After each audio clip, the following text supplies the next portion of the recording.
let's get straight to it. So we got a few new details regarding one endgame activity: legendary contracts. And there are 4 factions, all of whom have different things they need help with.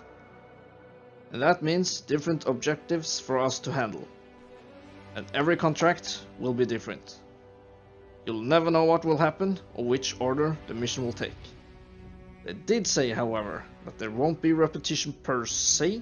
They are smarter than that, so we'll be very happy. And through the live stream they encountered a bug, so they had to restart the mission. And even then the mission was a little different at the second step. And that's a good thing. And there are 3 mission steps in a legendary contract, all of which are different every time. At least that's what I got from what they were saying. You can listen for yourself.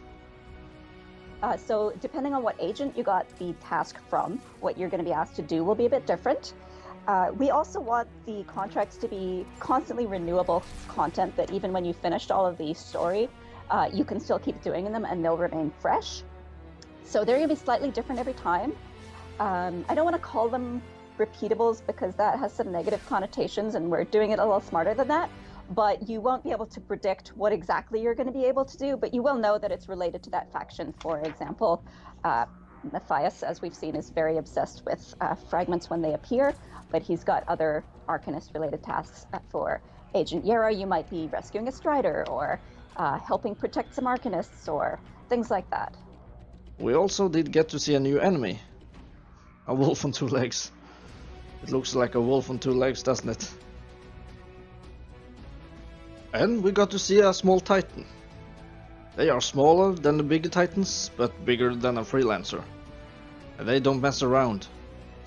And also, they were at level 30, and that's the max level on Anthem. And they had great loot. Not the best loot, but enough to do the endgame content. The legendary contracts. And the difficulty they chose? Hard. And they did struggle. And I can only imagine how hard the Grandmaster difficulties are. And on the side here, you can see a kind of a widget of where the other players are. It's a cool little touch that definitely helps when you all cooperate. And they showed off the keyboard and mouse controls. You can really choose how you want to play with all these sensitivity options. So to all you PC players, this is a developer that listens. And of course, the one thing I wasn't so sure about: what will happen if you fly straight up? There's a turbulence that presses you down, and if you try too hard, you fall down. A very good design choice on their part. People voted, and the top choice was to play Ranger in the live stream.